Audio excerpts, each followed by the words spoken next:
मधुबन के बाबा, मधुबन के बाबा मुरली वाले, आपका क्या कहना, आपका क्या कहना। ओम शांति। आज 24 अक्टूबर 2025 के साकार मधुर महावाक्य हैं। आज मीठे मीठे बाप दादा बोले, मीठे बच्चे, बाबा आए हैं तुम्हें घर की राह बताने। तुम आत्म अभिमानी होकर रहो तो यह राह सहज देखने में आएगी। बाबा ने कहा, मीठे बच्चे, बाबा आए हैं तुम्हें घर की राह बताने। तुम आत्म अभिमानी होकर रहो तो ये राह सहज देखने में आएगी। बाबा ने आज प्रश्न पूछा कि संगम पर कौन सी ऐसी नॉलेज मिली है जिससे सतयुगी देवताएं मोह जीत कहलाएं। तो उत्तर में बाबा ने हमें समझाया कि संगम पर तुम्हें बाप ने अमर कथा सुनाकर अमर आत्मा की नॉलेज दी। ज्ञान मिला। क्या ज्ञान मिला? कि ये अविनाशी बना बनाया ड्रामा है। हर एक आत्मा अपना अपना पार्ट बजाती है। वह एक शरीर छोड़ दूसरा लेती है, इसमें रोने की बात नहीं। इसी नॉलेज से सतयुगी देवताओं को मोह जीत कहा जाता। वहाँ मृत्यु का नाम नहीं। खुशी से पुराना शरीर छोड़ नया लेते हैं। मुरली का गीत है, नयन हीन को राह दिखाओ प्रभु, पग पग ठोकर खाऊं रे। ओम शांति। मीठे मीठे रूहानी बच्चों प्रति रूहानी बाप कहते कि राह तो दिखलाता हूँ, परंतु पहले अपने को आत्मा निश्चय कर बैठो। देही अभिमानी होकर बैठो तो फिर तुमको राह बहुत सहज देखने आएगी। भक्ति मार्ग में आधा कल्प ठोकरें खाई हैं। भक्ति मार्ग की अथाह सामग्री है। अब बाप ने समझाया है कि बेहद का बाप एक ही है। बाप कहते हैं तुमको रास्ता बता रहा हूँ। दुनिया को यह भी पता नहीं कि कौन सा रास्ता बताते हैं। मुक्ति, जीवन मुक्ति और के गति सदगति का। मुक्ति कहा जाता है शांति धाम को। आत्मा शरीर बिगर कुछ भी बोल नहीं सकती। कर्मेंद्रियों द्वारा ही आवाज़ होता है। मुख से आवाज़ होता है। मुख ना हो तो आवाज़ कहाँ से आएगा? आत्मा को यह कर्मेंद्रियां मिली हैं कर्म करने के लिए। रावण राज्य में तुम विकर्म करते हो। यह विकर्म छीछी कर्म हो जाते हैं। सत्युग में रावण ही नहीं तो कर्म अकर्म हो जाते हैं और वहाँ 5 विकार होते नहीं। उसको कहा जाता है स्वर्ग। भारतवासी स्वर्गवासी थे, अब फिर कहेंगे नरकवासी। विषय वैतरणी नदी में गोता खाते रहते हैं। सब एक दो को दुख देते रहते हैं। अब कहते हैं बाबा ऐसी जगह ले चलो जहाँ दुख का नाम ना हो। वह तो भारत जब स्वर्ग था तब दुख का नाम नहीं था। स्वर्ग से नरक में आए हैं, अब फिर स्वर्ग में जाना है। ये खेल है। बाप ही बच्चों को बैठ समझाते हैं। सच्चा सच्चा सत्संग यह है। तुम यहाँ सतबाप को याद करते हो, वही ऊंच ते ऊंच भगवान है। वह है रचता, उनसे वर्षा मिलता है। बाप ही बच्चों को वर्षा देंगे। हद का बाप होते हुए भी फिर याद करते हैं। क्या कहते हैं? हे भगवान, हे परमपिता परमात्मा, रहम करो। भक्ति मार्ग में धक्के खाते खाते हैरान हो गए हैं। कहते हैं, हे बाबा, हमको सुख शांति का वर्षा दो। यह तो बाप ही दे सकते हैं, सो भी 21 जन्म के लिए। हिसाब करना चाहिए। सत्युग में जब इनका राज्य था तो ज़रूर थोड़े मनुष्य होंगे। एक धर्म था, एक ही राजाई थी। उनको कहा जाता है स्वर्ग सुख धाम। नई दुनिया को कहा जाता है सतो प्रधान और पुरानी दुनिया को तमो प्रधान कहेंगे। हर एक चीज़ पहले सतो प्रधान फिर सतो रजो तमो में आती है। छोटे बच्चे को सतो प्रधान कहेंगे। छोटे बच्चे को महात्मा से भी ऊंच कहा जाता है। महात्माएं तो जन्म लेते फिर बड़े होकर विकारों का अनुभव करके घर बार छोड़ भागते हैं। छोटे बच्चों को तो विकारों का पता ही नहीं है, बिल्कुल इनोसेंट हैं, इसलिए महात्मा से भी ऊंच कहा जाता है। देवताओं की महिमा गाते हैं। क्या गाते हैं? कि सर्व गुण संपन्न, और साधुओं की ये महिमा कभी नहीं करेंगे। बाप ने हिंसा और अहिंसा का अर्थ समझाया है। किसी को मारना, इसको हिंसा कहा जाता है। सबसे बड़ी हिंसा है काम कटारी चलाना। देवताएं हिंसक नहीं होते, काम कटारी नहीं चलाते। बाप कहते हैं अब मैं आया हूँ तुमको मनुष्य से देवता बनाने। देवता होते हैं सतयुग में। यहाँ कोई भी अपने को देवता नहीं कह सकते। समझते हैं कि हम नीच पापी विकारी हैं और फिर अपने को देवता कैसे कहेंगे। इसलिए हिंदू धर्म कह दिया है। वास्तव में आदि सनातन देवी देवता धर्म था। हिंदू तो हिंदुस्तान से निकाला है। उन्होंने फिर हिंदू धर्म कह दिया। तुम कहेंगे कि हम देवता धर्म के हैं तो भी हिंदू में लगा देंगे। कहेंगे हमारे पास कॉलम ही हिंदू धर्म का है। पतित होने के कारण अपने को देवता कह नहीं सकते हैं। अभी तुम जानते हो कि हम पूज्य देवता थे, अब पुजारी बने हैं। पूजा भी पहले सिर्फ शिव की करते हैं, फिर व्यभिचारी पुजारी बने। बाप एक है, उनसे वर्षा मिलता है। बाकी तो अनेक प्रकार की देवियां आदि हैं, उनसे कोई वर्षा नहीं मिलता है। इस ब्रह्मा से भी तुमको वर्षा नहीं मिलता। एक है निराकारी बाप, दूसरा है साकारी बाप। साकारी बाप होते हुए भी हे भगवान, हे परमपिता कहते रहते हैं। लौकिक बाप को ऐसे नहीं कहेंगे तो वर्षा बाप से मिलता है। पति और पत्नी हाफ पार्टनर होते हैं तो उनको आधा हिस्सा मिलना चाहिए। पहले आधा उनका निकाल, बाकी आधा बच्चों को देना चाहिए। परंतु आजकल तो बच्चों को ही सारा धन दे देते हैं। कोई कोई का मोह बहुत होता है, समझते हैं कि हमारे मरने के बाद बच्चा ही हकदार रहेगा। आजकल के बच्चे तो बाप के चले जाने पर माँ को पूछते भी नहीं। कोई कोई मातृ स्नेही होते हैं, कोई फिर मातृ द्रोही होते हैं। आजकल बहुत करके मातृ द्रोही होते हैं, सब पैसे उड़ा देते हैं। धर्म के बच्चे भी कोई कोई ऐसे निकल पड़ते हैं जो बहुत तंग करते हैं। अब बच्चों ने गीत सुना, कहते हैं कि बाबा हमको सुख का रास्ता बताओ जहाँ चैन हो। रावण राज्य में तो सुख हो न सके।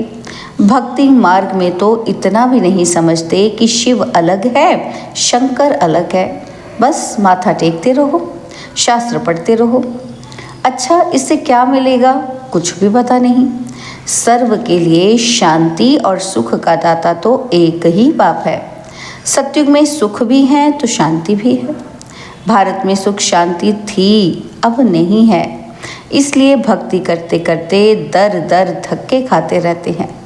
अभी तुम जानते हो शांति धाम सुख धाम में ले जाने वाला एक ही बाप है। बाबा हम सिर्फ आपको ही याद करेंगे, आपसे ही वर्षा लेंगे। बाप कहते हैं देह सहित देह के सर्व संबंधों को भूल जाना है, एक बाप को याद करना है। आत्मा को यहाँ ही पवित्र बनना है। याद नहीं करेंगे तो फिर सजाएं खानी पड़ेंगी और पद भी भ्रष्ट हो जाएगा। इसलिए बाप कहते हैं याद की मेहनत करो। आत्माओं को समझाते हैं और कोई भी सत्संग आदि ऐसा नहीं होगा जहाँ ऐसे कहें, क्या कहें कि हे रूहानी बच्चों, ये है रूहानी ज्ञान जो रूहानी बाप से ही बच्चों को मिलता है। रूह अर्थात निराकार, शिव भी निराकार है ना, और तुम्हारी आत्मा भी बिंदी है, बहुत छोटी। उनको कोई देख ही ना सके सिवाय दिव्य दृष्टि के। दिव्य दृष्टि बाप ही देते हैं। भगत बैठ हनुमान गणेश आदि की पूजा करते हैं। अब उनका साक्षात्कार कैसे हो? बाप कहते हैं दिव्य दृष्टि दाता तो मैं ही हूँ। जो बहुत भक्ति करते हैं तो फिर उनको मैं ही उनको साक्षात्कार कराता हूँ। परंतु इससे फ़ायदा कुछ भी नहीं, सिर्फ खुशी हो जाते हैं। पाप तो फिर भी करते हैं, मिलता कुछ भी नहीं।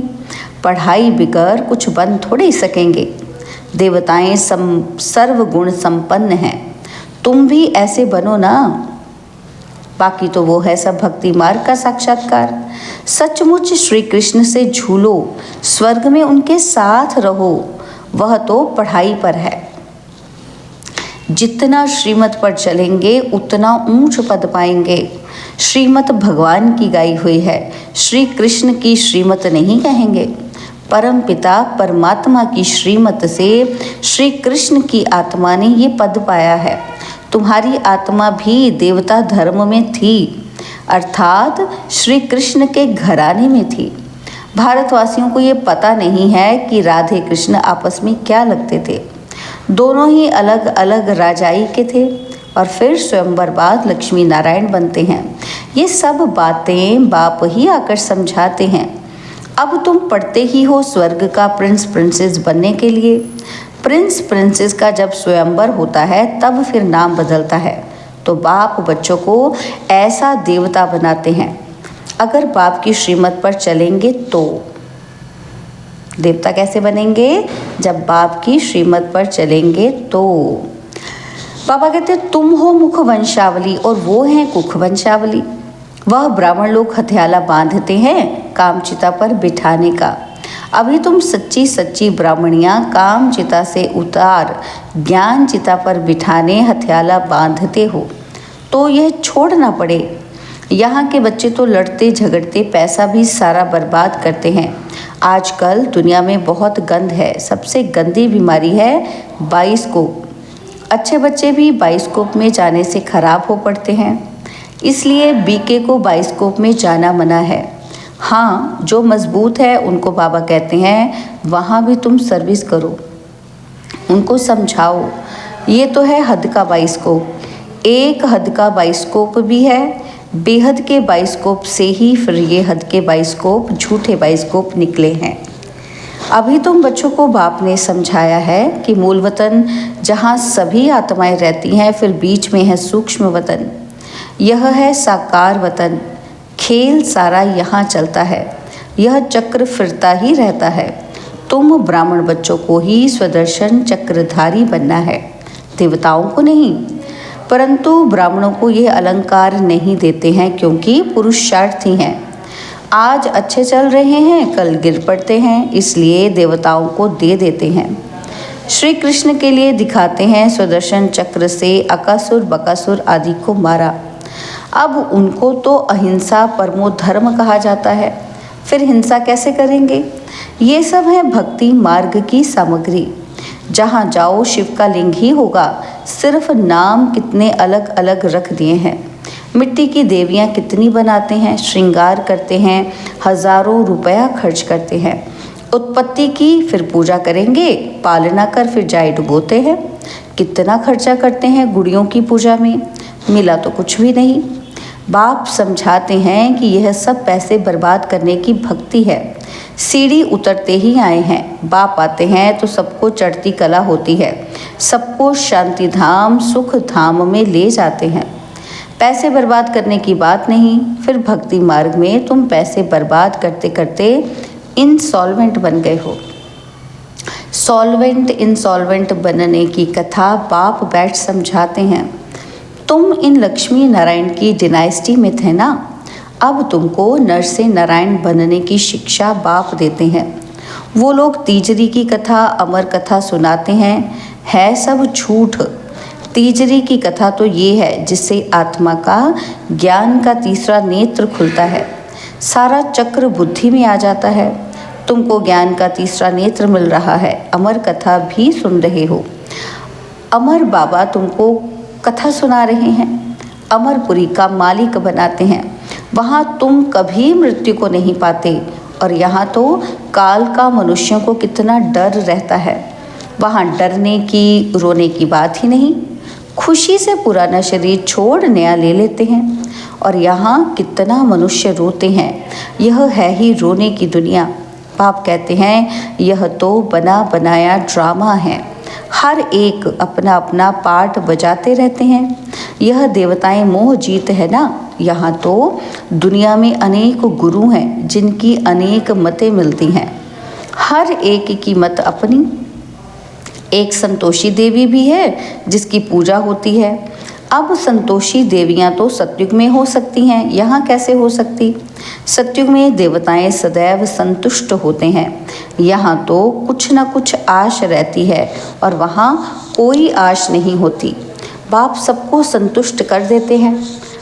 तुम पद्मपति बन जाते हो, कोई अप्राप्त वस्तु नहीं रहती जिसकी प्राप्ति की चिंता हो, वहाँ चिंता होती ही नहीं। बाप कहते हैं सर्व का सद्गति दाता तो मैं ही हूँ। तुम बच्चों को 21 जन्म के लिए खुशी ही देते हैं। ऐसे बाप को याद भी करना चाहिए। याद से ही तुम्हारे पाप भस्म होंगे और तुम सतो प्रधान बन जाएंगे। ये समझने की बातें हैं। जितना औरों को जास्ती समझाएंगे उतना प्रजा बनती जाएगी और ऊंच पद पाएंगे। यह कोई साधु आदि की कथा नहीं है। भगवान बैठ इनके मुख द्वारा समझाते हैं। अभी तुम संतुष्ट देवी देवता बन रहे हो। अभी तुमको व्रत भी रखना चाहिए, सदैव पवित्र रहने का, क्योंकि पावन दुनिया में जाना है तो पतित नहीं बनना है। बाप ने ये व्रत सिखाया है। मनुष्यों ने फिर अनेक प्रकार के व्रत बनाए हैं। अच्छा, मीठे मीठे सिखिलदे बच्चों प्रति माता पिता बाप दादा का याद, प्यार और गुड मॉर्निंग। रूहानी बाप की रूहानी बच्चों को नमस्ते। हम रूहानी बच्चों की रूहानी बाप दादाजी को दिलवर जान सिकवा प्रेम से नमस्ते। ओम शांति। प्यारे बाबा, मीठे बाबा, मेरे बाबा, शुक्रिया बाबा, शुक्रिया बाबा, शुक्रिया। धारणा के लिए मुख्य सार है। पहला पॉइंट है, एक बाप की मत पर चल, सदा संतुष्ट रह, संतोषी देवी बनना है। यहाँ कोई भी आश नहीं रखनी है। बाप से सर्व प्राप्तियाँ कर पद्मपति बनना है। और सेकंड पॉइंट है, सबसे गंदा बनाने वाला बाइस्कोप है। तुम्हें बाइस्कोप देखने की मना है। तुम बहादुर हो तो हद और बेहद के बाइस्कोप का राज समझ दूसरों को समझाओ, सर्विस करो। बाबा ने आज हमें वरदान दिया, पुरुषार्थ और सेवा में विधि पूर्वक वृद्धि को प्राप्त करने वाले तीव्र पुरुषार्थी भव। पुरुषार्थ और सेवा में विधि पूर्वक वृद्धि को प्राप्त करने वाले तीव्र पुरुषार्थी भव। ब्राह्मण अर्थात विधि पूर्वक जीवन। कोई भी कार्य सफल तब होता है जब विधि से किया जाता है। अगर किसी भी बात में स्वयं के पुरुषार्थ या सेवा में वृद्धि नहीं होती है तो ज़रूर कोई विधि की कमी है। इसलिए चेक करो कि अमृत वेले से रात तक मनसा वाचा कर्मणा व संपर्क विधि पूर्वक रहा, अर्थात वृद्धि हुई। अगर नहीं तो कारण को सोचकर निवारण करो और फिर दिल शिकस्त नहीं होंगे। अगर विधि पूर्वक जीवन है तो वृद्धि अवश्य होगी और तीव्र पुरुषार्थी बन जाएंगे। स्लोगन है, स्वच्छता और सत्यता में संपन्न बनना ही सच्ची पवित्रता है। स्वच्छता और सत्यता में संपन्न बनना ही सच्ची पवित्रता है। बाबा के अव्यक्त इशारे हैं स्वयं और सर्व के प्रति। मनसा द्वारा योग की शक्तियों का प्रयोग करो। बाबा कहते जहाँ वाणी द्वारा कोई कार्य सिद्ध नहीं होता है तो कहते हो कि ये वाणी से नहीं समझेंगे, शुभ भावना से परिवर्तन होंगे। जहाँ वाणी कार्य को सफल नहीं कर सकती वहाँ साइलेंस की शक्ति का साधन शुभ संकल्प, शुभ भावना, नयनों की भाषा द्वारा रहम और स्नेह की अनुभूति कार्य सिद्ध कर सकती है। अच्छा, ओम शांति। और अब यह एक बहुत अच्छी वीडियो भी ज़रूर देखें।